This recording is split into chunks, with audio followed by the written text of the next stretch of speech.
discussion, so it's not exclusively of me answering questions. Sure. Before we get into it, though, how have you been, mate? Like, what have you been up to? Yeah, I've been doing great. I have a startup. We're building a decentralized exchange on the blockchain. So we are deep in the trenches. We are building it on the latest evolution of the blockchains, which is Polkadot. And Polkadot is this new paradigm of blockchains that is sort of like this multi-blockchain ecosystem, because there is not one blockchain, there are many blockchains, and now through Polkadot, all those blockchains can communicate with each other. So we are building this one blockchain that will be serving only as an exchange, and it will allow exchange of any token from any blockchain for the token on the other blockchain. So we will be this cross-chain exchange that will serve as this hub of the biggest liquidity and the most amount of tokens in the crypto. You've centralized the decentralized network. Yeah, if I use the simple terms, but it will be decentralized, of course. You know, our blockchain will be decentralized as well. So.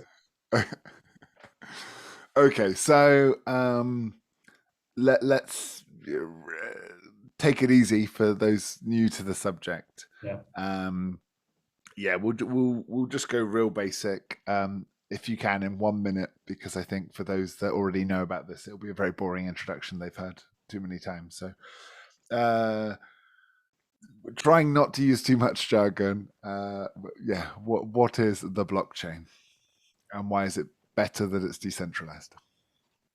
I would take it from a less traditional approach on describing what blockchain is. I would first just describe what is internet.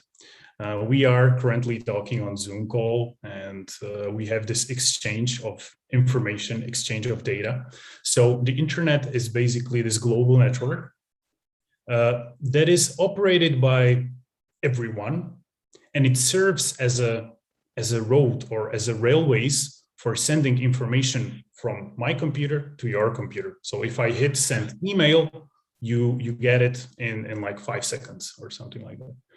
So blockchain is let's say the same type of network that is distributed globally all over the world, but it serves the purpose of sending economic value. So it's just a different word for a distributed network. The internet of money, right? Yes, exactly. That's why it is called internet money. That's why Bitcoin was framed as this first internet money. Now, it's funny you say that, because I'm trying to think of a comparison. So the more decentralized version of the internet was like uTorrent, right? When everyone has different torrents. Is that where the analogy falls apart, or is it similar? It's awesome that you've come up with this topic, because torrent back in the days, it served. I'm not sure how much you remember, but when there was films or movies and you wanted to download a movie, where was that movie stored actually? Right, and originally it would be some dodgy website, and it would take 2 hours to download. but then the torrent was, everyone had it and everyone was sharing, and part of having a torrent is that you were always uploading and downloading at the same time, right? Exactly, and that's the principle behind blockchains and cryptocurrencies, or let's say it's one of the principles, that there is no central point where you can point to with your finger that this is where all the information is stored, because it's basically stored all over the place. In the same way how movies are stored in the torrent. Yeah. And I suppose that's more secure, less points of failure. If one person's computer goes down, the torrent can still work. Now there comes a little bit of history. So Bitcoin was created in 2009. It was actually right in the midst of the big economic crisis that we've had around 2008. So it was kind of like a reaction, because the main entity that was responsible for the crisis were central banks, right? So Bitcoin was created as a reaction that we have to take control out of the central banks, and we have to make it somewhat decentralized or somewhat community driven. It should be like driven by the enthusiasts on the internet, that is very public, very verifiable by anyone. It's shared by everyone, and in this way we take the control out of central banks and we give it, or we distribute it all over the internet. Yeah, so that's yeah. I think many people's understanding of sort of the history and the original premise and promise of the network. What I found interesting, much like the internet, used to be quite a decentralized place, but now there's kind of like most of the traffic goes through Facebook and Google, right? Yeah, it is very unfortunate. Yeah. Yeah, and in a similar way, I would say like the hope of a decentralized financial system seems to be shifting towards, oh, look at this coin, it's valuable because banks are investing in it. And so, as often happens, money and power tend to amalgamate.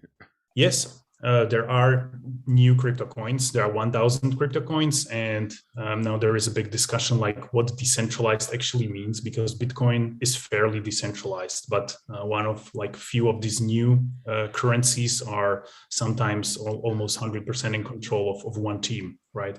So it's sometimes really hard to tell like which is really decentralized, what is not really decentralized.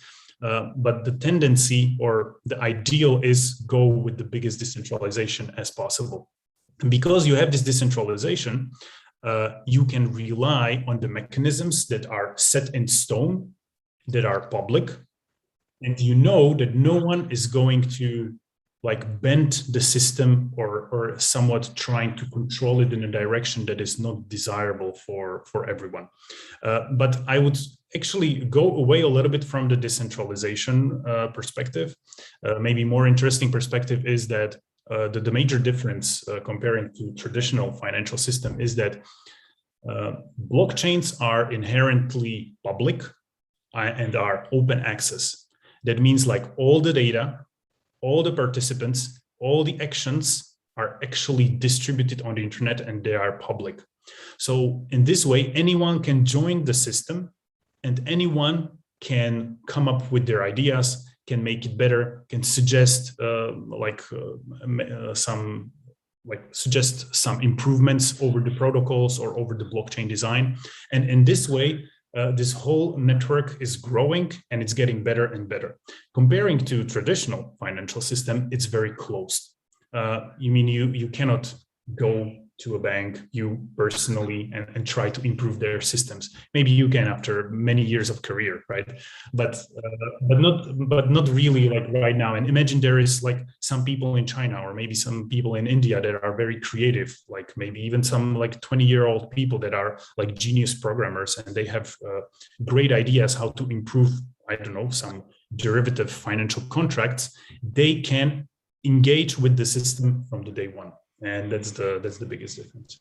Do you think that's just because it's newer as an organization, or do you think it's inherently built around that idea that it should be flexible and change and democratic? No, it's inherent from the design that it's public, that anything that is stored on blockchain or on Bitcoin, it's public. And it's accessible by anyone. You for instance, you right now, you can download the Bitcoin node and you can join the network and become the verifier of the transactions. And in this way, you become the participant and you can do it this evening. It works in a similar way how, or maybe the ideal works in a similar way how like email servers were working. You know, like anyone can build their own email server and can become this email hub.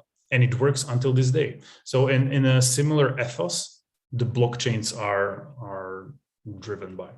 Okay. So I think I understand the positives, at least on a philosophical notion. I like the sound of, power to the people and creativity and rapid change. A common criticism I've heard of Bitcoin, for example, but I think any coin at that scale would, well, not any, but many coins at that scale would struggle from the same problems, is that if you have, everyone has a ledger and a record, it ends up with the enormous computational power and enormous energy use that often gets levied as a criticism of Bitcoin. So are those criticisms fair if you compare it to how much energy banks use? Or I mean, even regardless of that, like, is there anything that could be done to reduce that energy? Yeah, that's a great point. You know, in the energy usage in Bitcoin, it's basically it is essentially having only one purpose, and that is like the more energy is spent on the securing the network, the more energy is required to attack the network.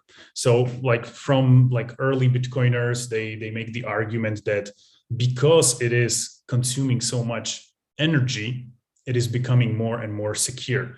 And you made a great point when you compare that to banks. Banks are spending a lot of costs on the security, on a physical security, even on the like a virtual security, maybe even like human stuff that is paid for your money to be safe. And in this way, the energy consumption is framed in Bitcoin.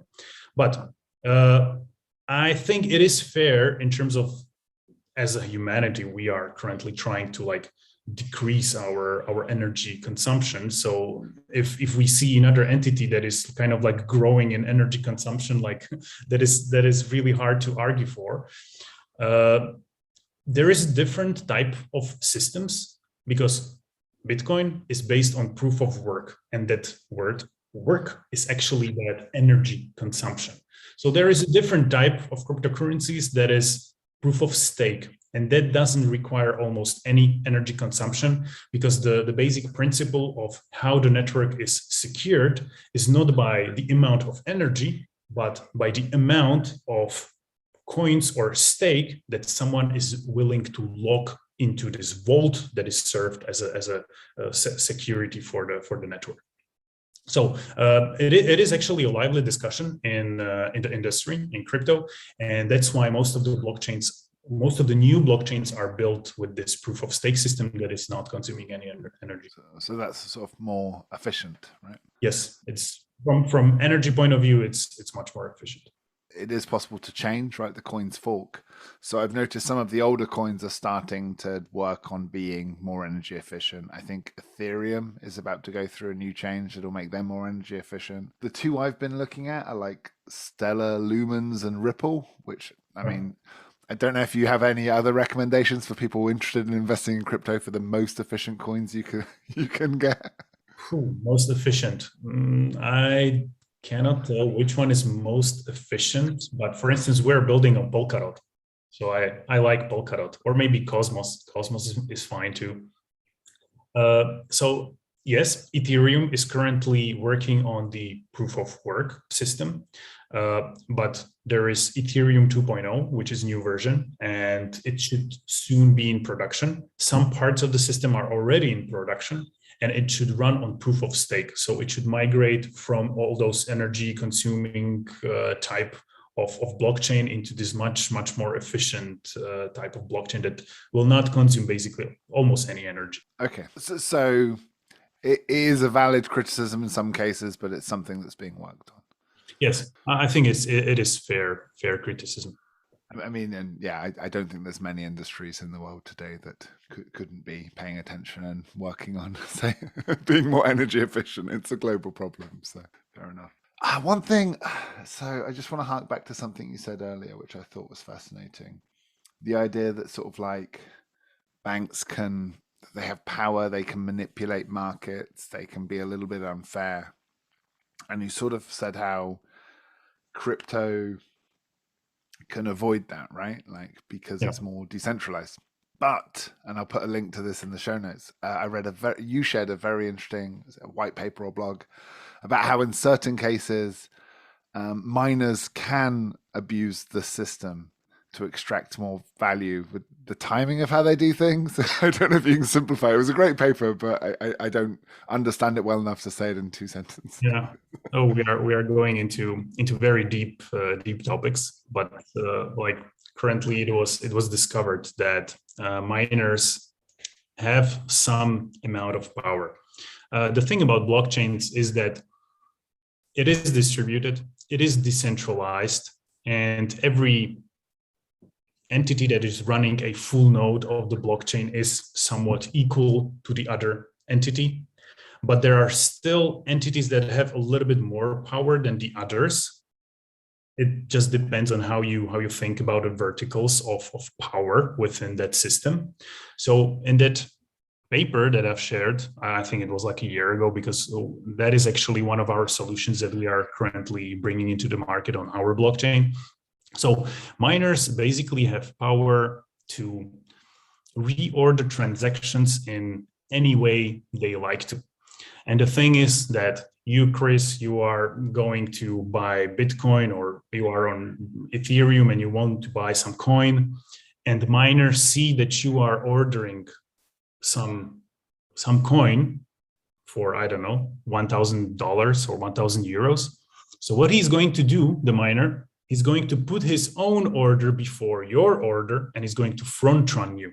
So it's a type of insider trading where miners know what is going to happen on the blockchain. And when they have the right to create a block, they basically can reorder transaction in a whatever way, and they can profit out of it.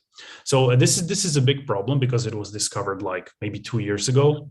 So it's like very, very recently, and all those architectures of blockchains like Ethereum or Polkadot, or basically any kind of architecture of blockchain, they were not thinking about it because it wasn't considered as a problem. But right now it is a problem.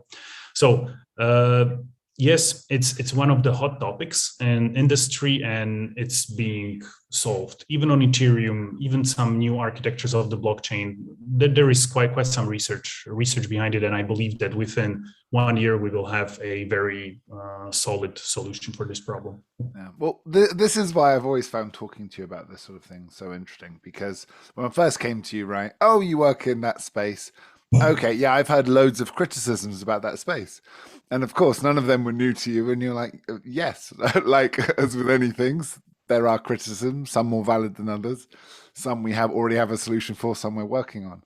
And I think that's what's interesting, is that like any new tech or science, right? Like you can be like, look, there's a mistake there, and you're like, yeah, there's always mistakes. We're always working on new things. There's always something new to fix and something new to improve, right? The name of your podcast, like beyond binary thinking, like things are never black and white. Things are never so simple. You can always find new angles, how you can find weaknesses in any type of design or any type of system. So of course there are criticisms of blockchains, many valid ones, but they are, at least for me, they are not so strong to make me go away from the industry. I still think I know better and stronger arguments why blockchains are the future. Yeah, and of course, anywhere where there's money to be made, there will be people trying to find a hack, a way around, right? It'll always be a bit of a game of cat and mouse. Yeah, well, because the blockchains are inherently about transacting economic value, it is very attractive for all the humanity, I would say. For instance, we've been trading on Ethereum, on certain decentralized exchanges, only for research purposes, and there is activity basically from all over the world. Like imagine you have this one place where basically anyone from the world is looking into, and it's trying to somewhat compete with everyone. So it's crazy if you think about the global scale, that I don't know, some very experienced engineer from Silicon Valley is competing with some genius Indian kid on the same level, right? Because everything is open access, and it's accessible and visible to anyone. Yeah, I suppose it's like a real-time, massive multiplayer game, Royal Rumble, right? Yeah, and that's why crypto is very crazy industry, in terms like it is changing every 2-3 months. Like I would say every 2 months there is just some big event happening, some big hack, sometimes like this big news coming. Everything is so volatile. Everything is just this big goulash that is growing and kind of like always mingling. So I cannot imagine a more faster growing in innovations industry than crypto right now. So it sounds very exciting. Thoughts that I have coming off of that is that it makes it very hard for the average retail.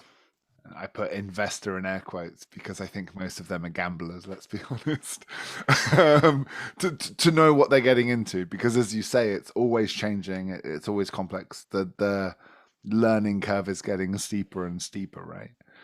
Yeah, So but I think, for instance, that what we are building, we have very retail focus. So we want to abstract away all the mess, for people to not be thinking about the complexities of the system. They just want to buy some coin, so they just come and they buy it very seamlessly and very effortlessly. And this is actually the aim of many players in the system. but how do they know? How do they do enough research to know that your platform is that versus some scammer that copy pastes your white paper and presents themselves as charming as well, right? Yeah, that's a great point, because ultimately, even the most transparent system is going to be relying on some authority that has the knowledge and power to actually inspect the system and say if it's safe or not. So blockchains are inherently cryptographic systems, and you need some expert to tell you, like, I verified it and it is good, you can trust it, and you can go. Yeah. But it's in a similar way how internet works, right? Because right now we have like encrypted. You have cryptography in every email you send, right?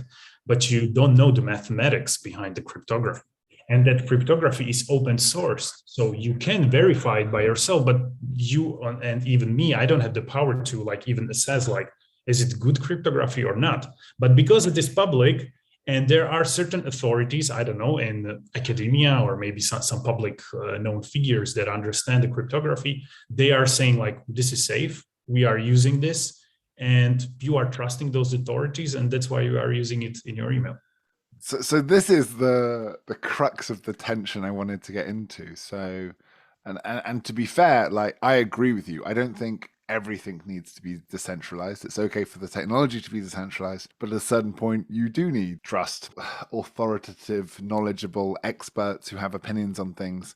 But so much of the hype from the early crypto enthusiasts was about how everything would be decentralized all the way down, right? And I think at a certain point, if I'm giving you my hard-earned dollars, there needs to be an authority that says, hey, that guy's a scammer and he stole your money, he should be arrested and you should get your money back. And I think the dream of crypto replacing banks sort of misses that banks do have value.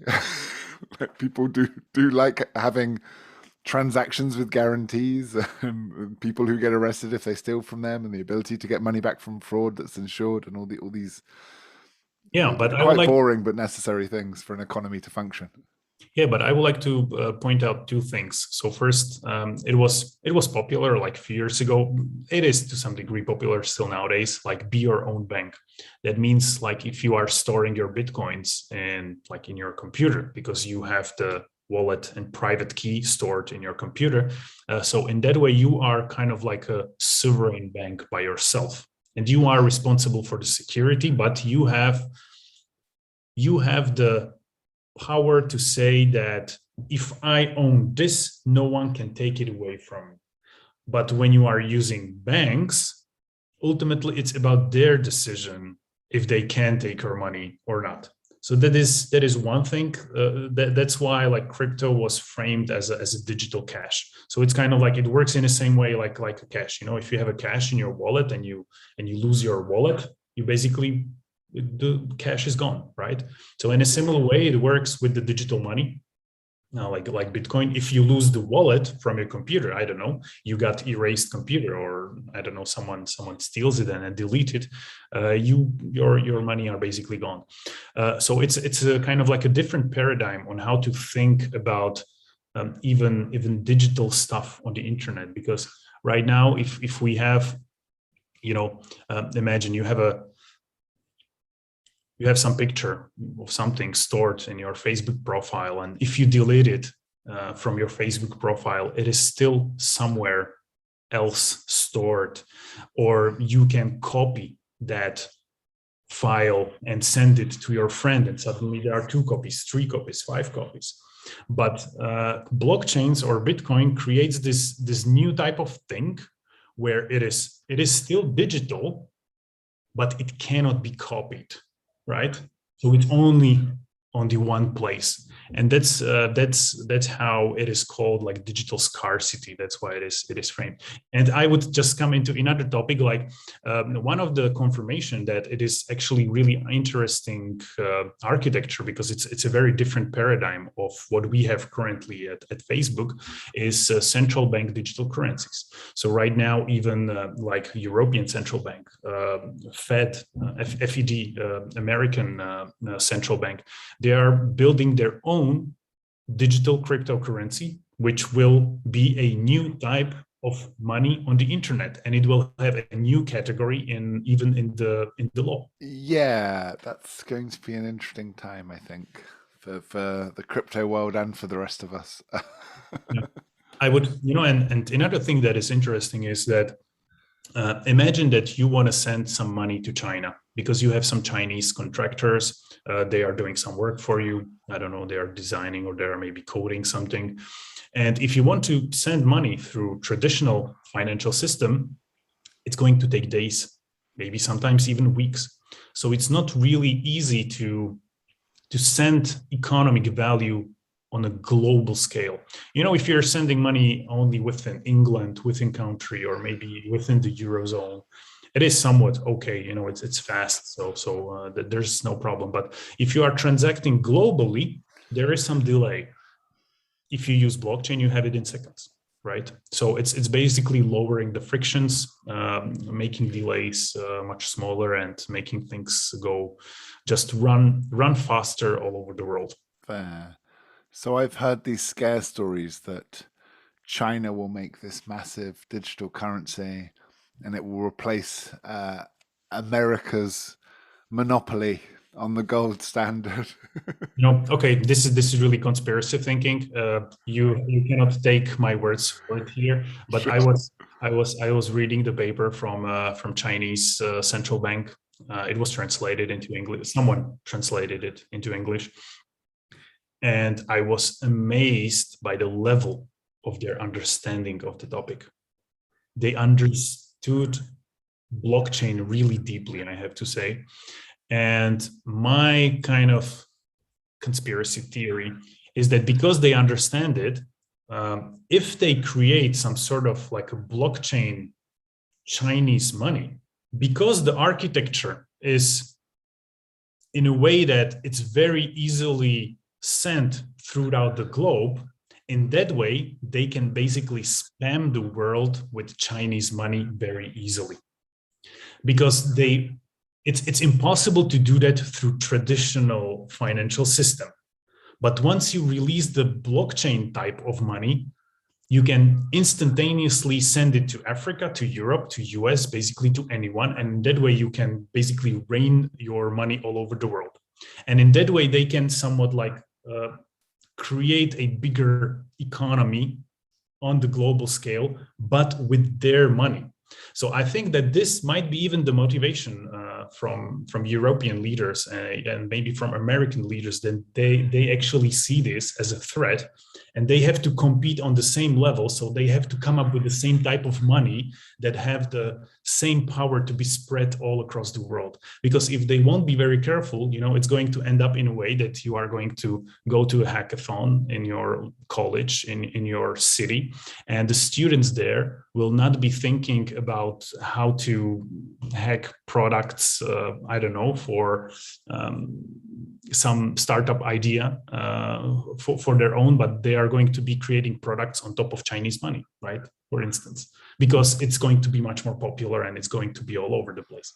Yeah, very interesting. And yeah, certainly a lot of countries owe China money, so and a few favors as well. So I could see it happening. It's not entirely crazy conspiracy. I do laugh often. I'm going to get a bit political here, as I often do, but you know the meme where someone puts a stick in their bicycle and then falls over and then blames something else. You see, right? You know that Of meme. course.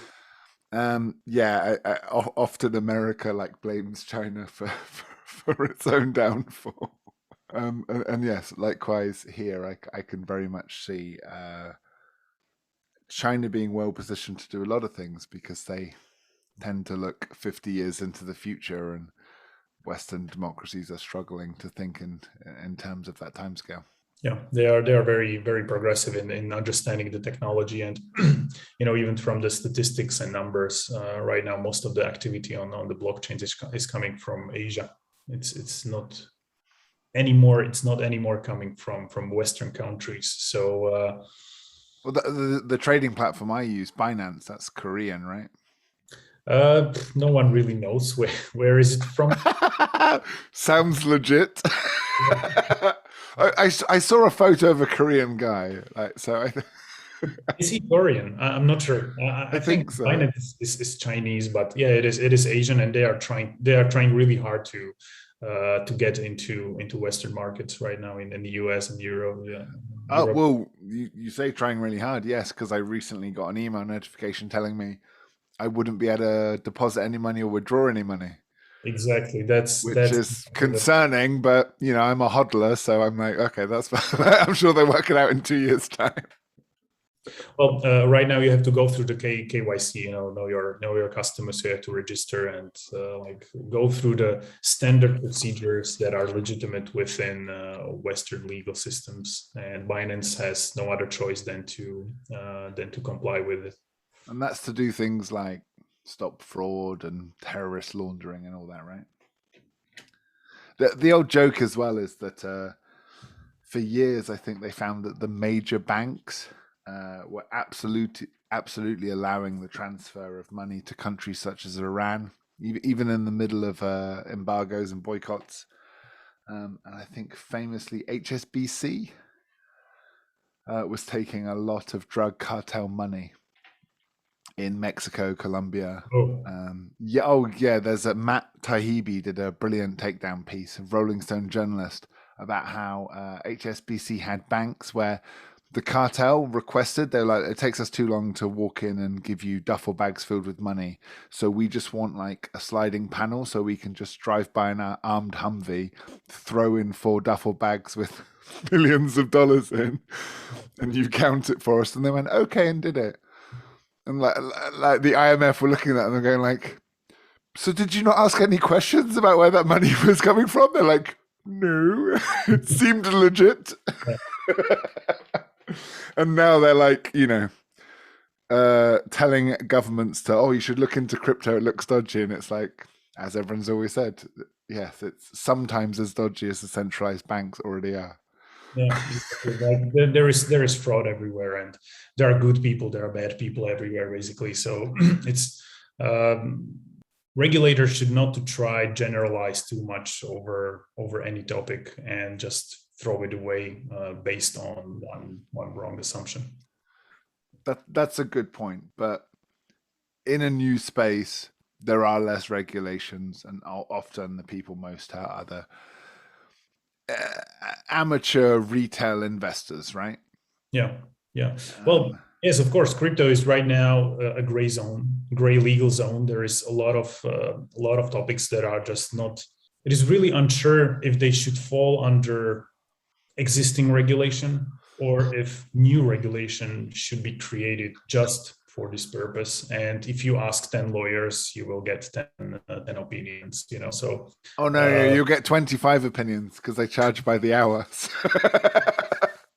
yeah, exactly. So we just have to wait for precedents and for new laws to be created that will clarify how like the innovation should be driven and how it should be created in this industry, and then we will see. But right now I like to compare it to early internet. Back in the 90s when there was dot-com bubble, there has been a lot of gray zones even within the, like, should it be regulated, how it should be regulated. No one knew at the time.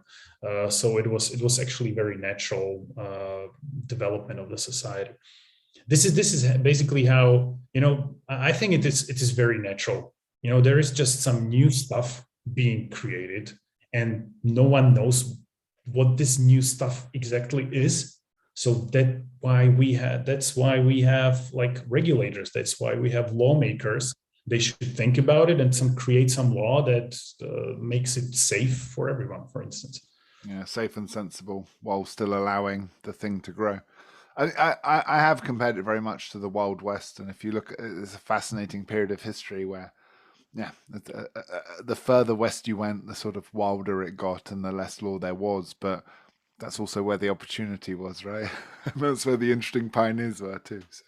Yeah, exactly. But that was almost, you can argue that that was almost always a source of economic growth, because right now there is a big discussion, or at least I'm looking at the discussion that it seems like our economic growth is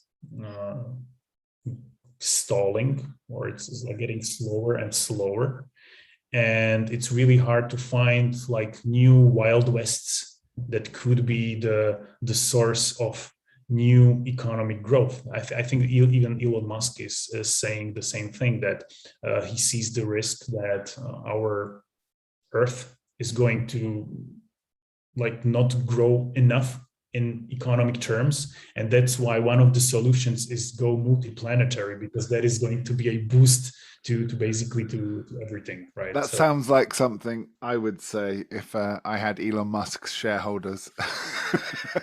That's a good yeah, pitch.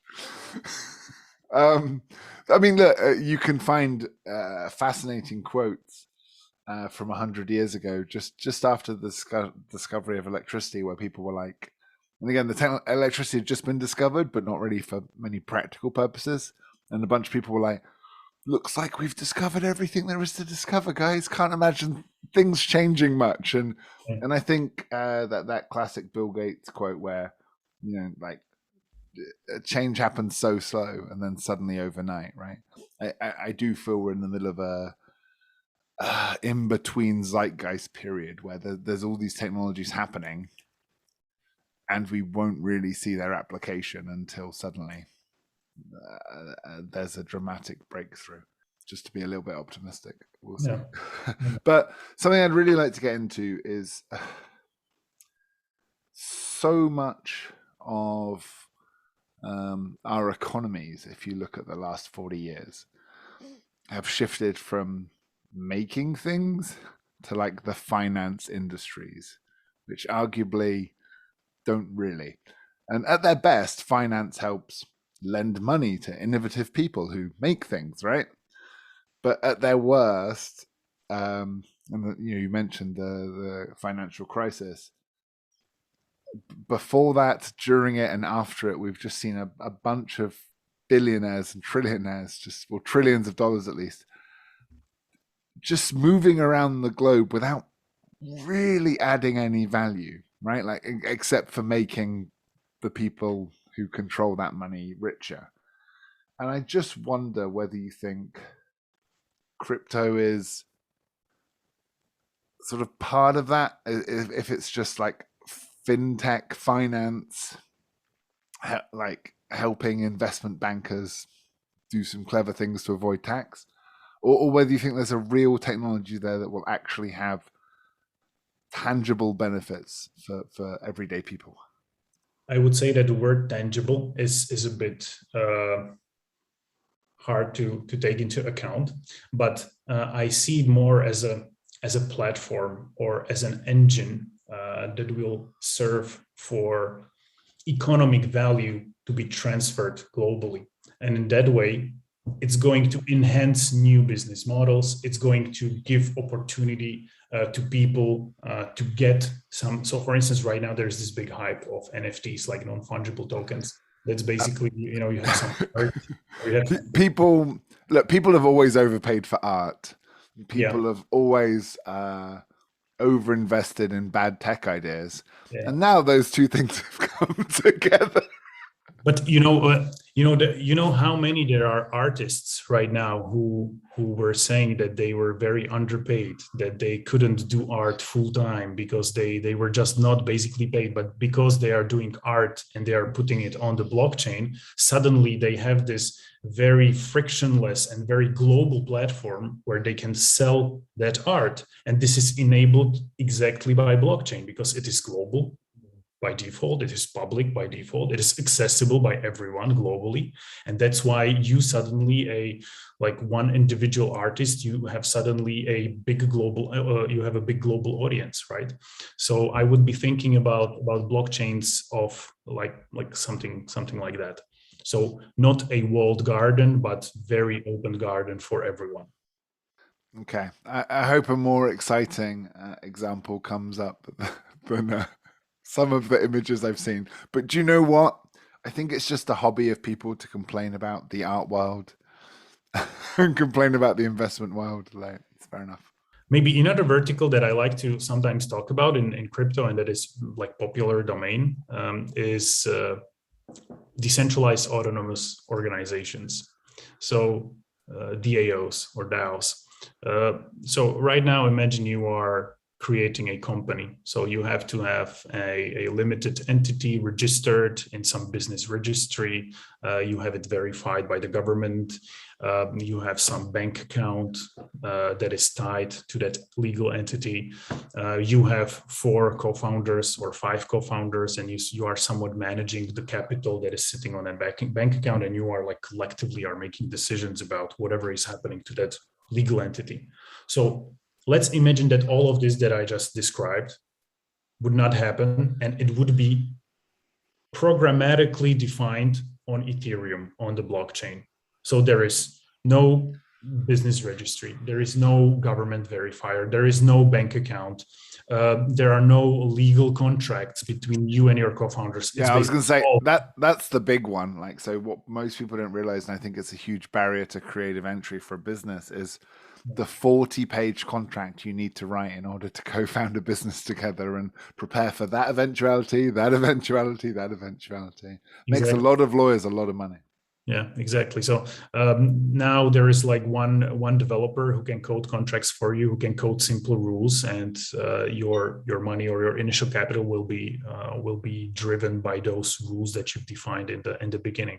So the idea of DAOs is that you can have this organization defined purely on the blockchain, and it's governed by the like initial token holders of that entity on the blockchain. And I described an example like you and three of your co-founders, but now imagine there are DAOs that are basically governed by thousands or maybe 100,000 of people that have the collective power to vote on some initial capital that is sitting on a blockchain.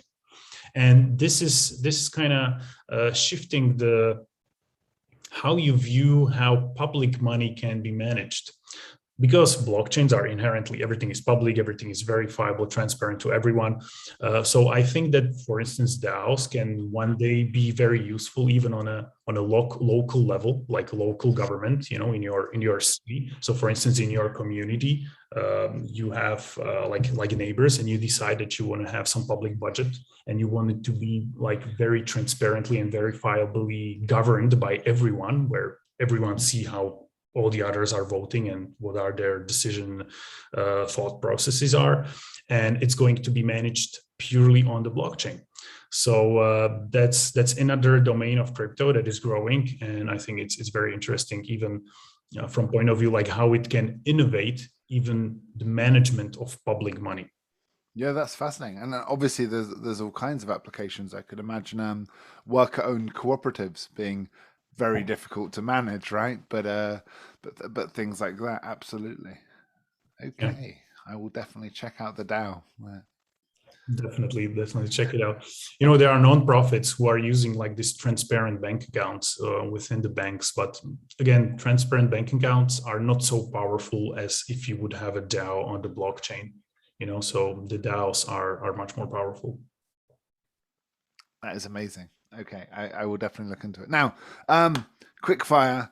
So what are the weirdest conspiracy theories you've heard about crypto, blockchain? The weird misconceptions, the weird predictions you've had. I wouldn't say it's like crazy, but it's weird. It's definitely weird that actually that is a conspiracy theory that actually crypto was created by the governments, that it was created by NSA or like people in the US, The because Illuminati. yeah, exactly, the Illuminati, and that basically that the governments, they just know what is going to happen because they've created the crypto, and they've created it because we have no longer economic growth in the world, and we have to just somehow find new ways how to push the society into higher higher pace of economic growth. So they just released the crypto in an anonymous way, and now it's like in the hands of the people basically. But maybe they have the decryption keys of all the cryptography there. Yeah, maybe. But then, if that's the case, why didn't they just buy Bitcoin 5 years ago? They wouldn't need taxes anymore. That is true. That is true. Yeah. Peter, that was short and sweet. I loved it. Is there anything you'd like to direct our listeners to? Any way you'd recommend they check out any resources for further learning? I would say that if someone doesn't have any experience with crypto, I would start really slowly with first baby steps, and that is like buying your first fraction of a Bitcoin. You don't have to buy the whole Bitcoin. It's enough to buy Bitcoin for $20 or 20 euros. So even go to some centralized exchange.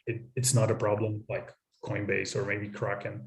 Just buy the first Bitcoin and then start like getting to know the first concepts of being your own bank. So there is this thing that is called like hardware wallet. So for instance, like Trezor or maybe Ledger or something like that. And if you buy the hardware wallet, you can transfer those Bitcoins from centralized exchange into your own wallet. And that is basically your own digital cash stored in your hands. So once you have that Bitcoin, once you have the first Ethereum, that's a great starting point how to like getting to know yourself. And there is a second step which which is again very popular nowadays, is you can take that crypto, that Ethereum or that Bitcoin, and you can put it into smart contract, or let's say a vault on Ethereum, and it is bringing you yields because it is served as a working capital for some other people that are using that in their own smart contracts, in their own systems. So for instance, you can have like 10% yield per year on your Ethereum, which is really competitive comparing to when you are storing your money in a like traditional bank accounts. So I would do this. Can I ask about that? So if the value goes up, you get that as well? What do you mean?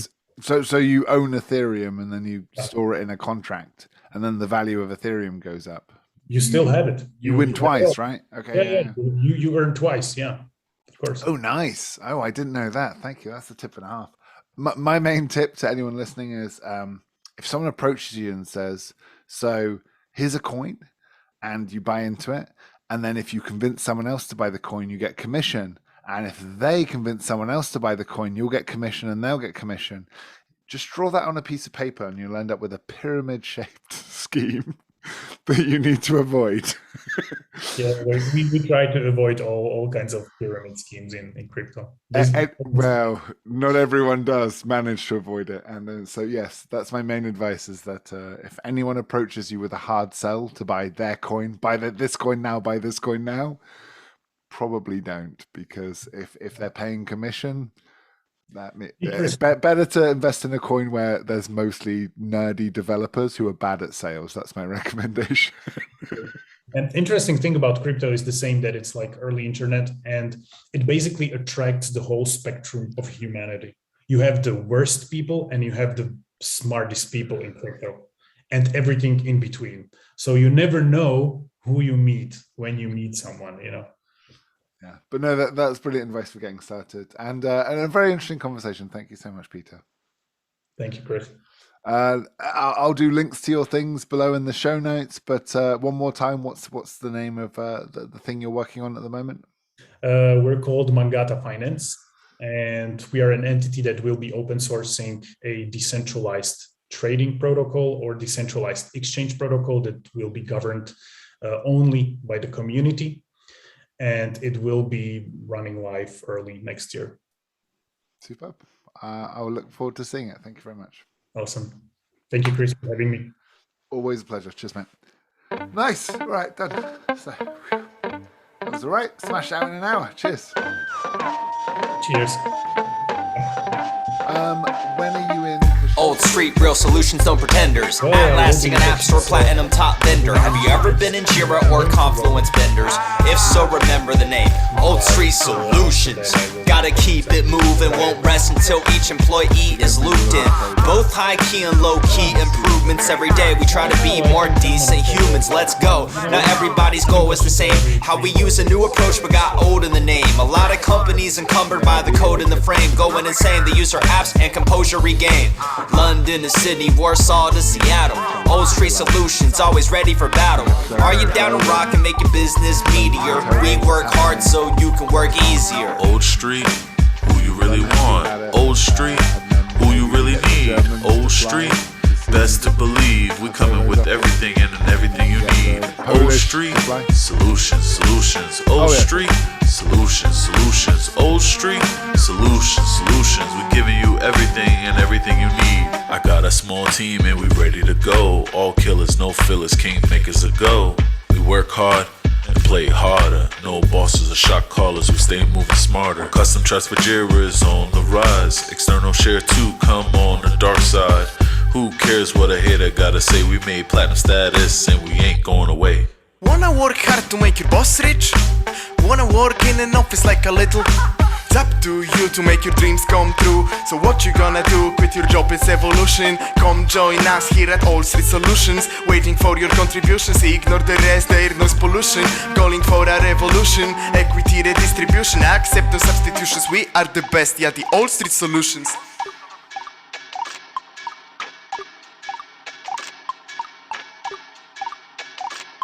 Give teams freedom and autonomy and watch them gain powers. Be considerate, give your people flexible hours. Hire the best and enable them, that's how we've gone so far. No need for middle managers, we're all superstars. Many try to emulate success as potent as ours, but they're drunk on self-importance while we're drinking at the bar. Creativity requires no meetings, no KPIs. And if you don't believe me, well, just ask these guys. Yeah, this Old Street Records. We sell nothing but hits over here. Software, t-shirts, blog posts, hit records. If you want to be down with us, come to Old Street Records.